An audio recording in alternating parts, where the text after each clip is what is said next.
கர்த்தருக்குள் பிரியமானவர்களே, April 25 Elon G white அம்மையார் அவர்களுடைய மாரநாதா புத்தகம், பக்கம் 229. இன்றைய தியானத்திற்காக தெரிந்து கொள்ளப்பட்ட தலைப்பானது ஏன் இத்தனை சோம்பேறிகள். வசனம் அப்போஸ்தலர் 1 அதிகாரம் 8 வசனம். பரிசுத்த ஆவி உங்களிடத்தில் வரும்போது நீங்கள் பலனடைந்து எருசலேமிலும் யூதேயா முழுவதிலும் சமாரியாவிலும் பூமியின் கடைசி பரியந்தமும் எனக்கு சாட்சிகளாய் இருப்பீர்கள் என்றார். முதல் சீடர்களின் குழுவிற்கு கொடுக்கப்பட்ட அந்த பொறுப்பிலே ஒவ்வொரு காலத்திலும் வாழ்ந்த விசுவாசிகள் பங்கு பெற்றிருக்கிறார்கள். சுவிசேஷத்தை பெற்றுக்கொண்ட ஒவ்வொருவருக்கும் உலகிற்கு வழங்குவதற்காக ஒரு பரிசுத்த சத்தியம் கொடுக்கப்பட்டுள்ளது.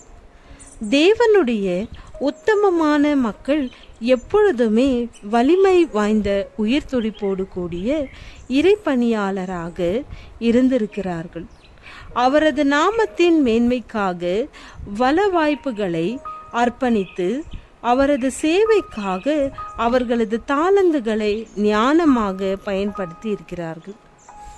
தேவனுடைய சபையின் அங்கத்தினர்கள் நற்கிரியைகளை செய்வதில் பற்றார்வமுடையவர்களாக உலக பிரகாரமான பேரார்வங்களினின்று தங்களை விலக்கிக் கொண்டு நன்மை செய்கிறவராக சுற்றி திரிந்த அவரது அடிச்சுவடுகளை பின்பற்றி நடக்க வேண்டும்.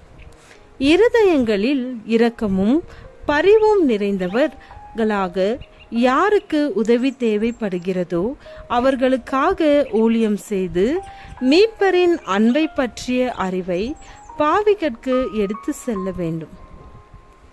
இத்தகைய பணிக்கு கடின உழைப்போடு கூடிய முயற்சி தேவைப்படுகிறது.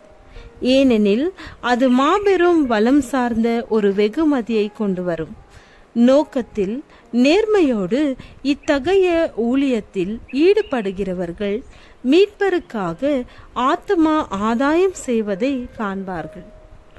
ஆவியும் மனவாட்டியும் வா என்கிறார்கள், கேட்கிறவனும் வா என்பானாக. வெளிப்படுத்துதல் 22 அதிகாரம் 17 வசனம். இந்த அழைப்பை கொடுக்கக்கூடிய பொறுப்பு முழு சபைக்கும் இருக்கிறது. அழைப்பை கேட்ட ஒவ்வொருவரும் மலையினின்றும் பள்ளத்தாக்கினின்றும் வாருங்கள் என்று கூறி இந்த தூதை எதிரொலிக்க செய்ய வேண்டும். இந்த ரட்சிப்பின் செய்தியை கேட்ட நூற்றுக்கணக்கான ஆயிரக்கணக்கான மக்கள் ஏதாவது ஒரு துறையில் சுறுசுறுப்பாக சேவையில் ஈடுபட்டு கொண்டிருப்பதற்கு பதிலாக சந்தை வெளியிலே இன்னும் வீண் அலுவற்காரராக நின்று கொண்டு இருக்கிறார்கள். இவர்களை நோக்கி நீங்கள் பகல் முழுவதும் இங்கே சும்மா நிற்கிறதென்ன என்று கிறிஸ்து விளம்புகிறார். மேலும் அவர்களை நோக்கி நீங்களும் திராட்சை தோட்டத்துக்கு போங்கள், நியாயமானபடி கூலி பெற்றுக்கொள்வீர்கள் என்று கூறுகிறார். ஏன் அநேகர் அழைப்பிற்கு செவி சாய்க்கிறதில்லை? தாங்கள் பிரசங்க மேடைக்கு முன்பாக நிற்காததினால் அந்த கடமையினின்று விடுவிக்கப்பட்டிருக்கிறோம் என்று தங்களை பற்றி நினைத்து கொண்டிருப்பதுதான் காரணமா? தங்களை அர்ப்பணித்துக் கொண்ட ஆயிரக்கணக்கான சபை அங்கத்தினர்களால் பிரசங்க மேடைக்கு வெளியே செய்யப்பட வேண்டிய மாபெரும் ஊழியம் காத்து கொண்டிருக்கிறது என்பதை அவர்கள் நன்றாக புரிந்து கொள்ளட்டும். ஒவ்வொருவரும் அவரவருடைய திறமைக்கு தக்கதாக ஊழியம் செய்யத்தக்கதாக சேவை செய்யும் ஆவி முழு சபையையும் பற்றி கொள்ள வேண்டும் என்று தேவன் நீண்ட நாட்களாக காத்திருந்தார். சுவிசேஷ கட்டளையின் நிறைவேறுதலாக உள்நாட்டிலும் வெளிநாட்டிலும் தேவையில் இருக்கும் பணித்தலங்களிலே தேவனுடைய சபையின் அங்கத்தினர்கள் தங்களுக்கு நியமிக்கப்பட்டிருக்கிற ஊழியத்தை செய்கிற போது இந்த உலகம் எச்சரிக்கப்பட்டுவிடும். ஆண்டவராகிய இயேசு வல்லமையோடும் மகா மகிமையோடும் இந்த பூமிக்கு திரும்ப வருவார்.